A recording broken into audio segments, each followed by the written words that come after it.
علشان تعمل طلعة صيد ناجحة. تعالى اقول لك تعمل ايه. هتصحى من النوم مدروخ ومش عارف انت بتعمل ايه زي حالاتي. بعد ما الكاميرا تحودك وتفتح ابدأ بالسلامة عشان ربنا يكرمك، وانزل جري دور عربيتك وسيبها تسخن شوية.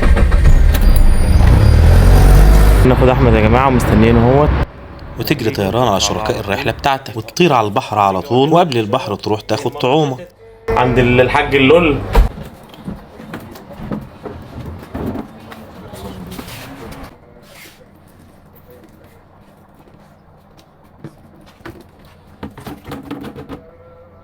واهم حاجه تاخد بنصيحه الناس اللي حواليك. هي دي بقى الحبايه اللي شغاله دلوقتي. وبعد كده تركب الموتور للجمبري وتطير على البحر قبل الناس ما تروح للمكان اللي انت بتحب تقعد فيه. واهم حاجه تكون متفائل. ان شاء الله خير يا ابو كريم، وانا متفائل خير ان شاء الله. على الله التصحيح. واهم حاجه يا صديقي تنوع في الطعوم، واحده دود مشرشر وواحده جمبري. تقول لي انا مش لاقي اكل الجمبري وهصطاد بيه، هقول لك لازم تضحي عشان رحلتك تنجح. وسمي الله وارمي في اتجاه الميه، بس اوعى ترمي على حد جنبك، احسن تعمل زي ابو عظيم. ابو عظيم مين؟ واحد صاحبي ما تعرفوش.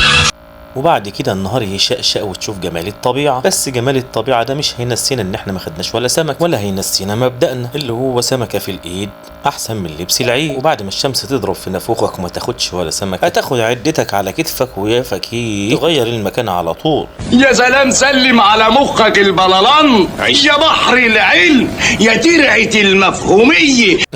عشت يا سيدي عشت، ده اقل حاجه عندنا والله. خلينا اكمل وحياة ابوك قبل ما انسى الكلمتين. وبعد ما تغير المكان وتبص حواليك ما تلاقيش غيرك انت على الميه، يبقى انت اخترت المكان الغلط، ولازم تصحح غلطك وتطير تشوف الزحمه فين والصيادين فين وتقعد وسطهم، واي حد بيجيب سمكه اقعد على حجره. يا جماعه غيرنا المكان، كنا هناك. واطلع على الشواكيش ماشي، واطلع عند الفنار ماشي. لو حتى هتنط في المركب اللي جاي ده، ما تسيبش مكان ما تجربوش في البحر كله. غماز شغال، حداف شغال، يا ربنا يسهل الحال.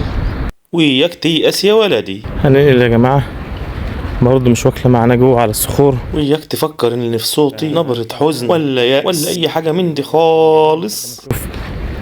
تبشر مع اي حد ولا حاجة، حد يجيب سمكة. وعايزك تكون نشيط كده وجامد، وتكون حركتك خفيفة عشان ما تضيعش. واول واحد يقابلك على المية اسأله على طول، وشوف الناس كلها زيك ولا انت لوحدك. مش قالت معاك حاجة؟ ولا كلمت حد، ولا كلمت، ولا قالت السلام عليكم، ولا جمبري ولا على ولا طعم، جمبري ولا دول اهو. الله المستعان، الله المستعان. ماشي يا باشا. يا حرامي يا حرامي. وبرغم كل المحبطات دي كمل مشوارك واوعى تيأس، وتعلم من الحاج الصبر.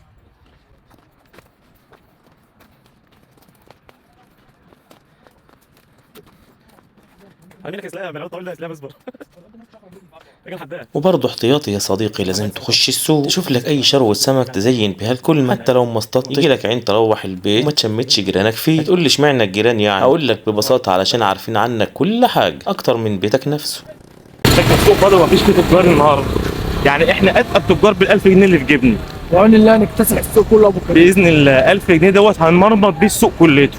انا مانيش شايف تجار، والحاجه ام محمد ماشيه بتاعت المره اللي فاتت اهي. احنا كده ضمننا الايه؟ السوق في جيبنا. ونص اهم حاجه ونص. وعايزك تخش السوق وانت متفائل، لان الاسعار في متناول الجميع والكل هياكل سمك. وادعوا له ادعوا له.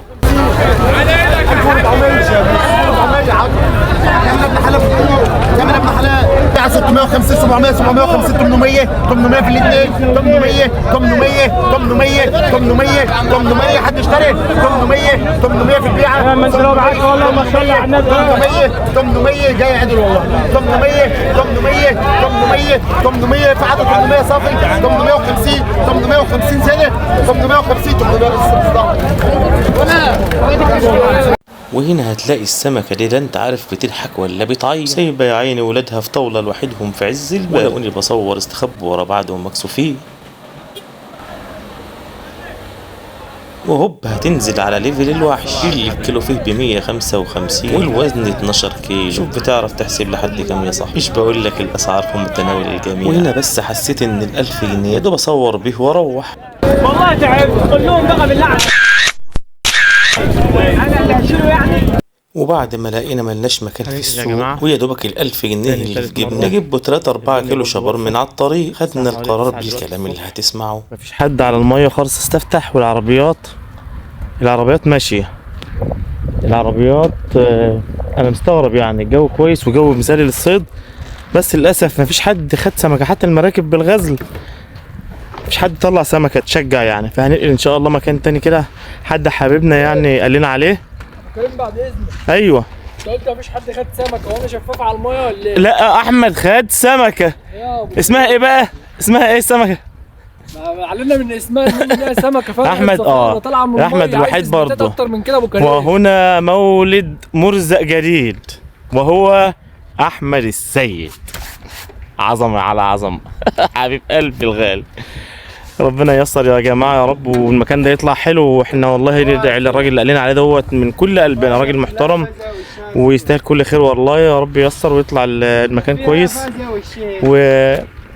ونصطاد سمك. يلا تابعونا. وهنا يا صديقي الصياد لو عديت على منظر زي ده فزي ما هتتفرج لازم تفرجنا معاك. وهنا هضطر اسيبكم وامشي تكملوا الفيديو لوحدكم علشان اروح اجرب المكان الجديد واجيب لك تفاصيل الجزء الثاني. استنوني.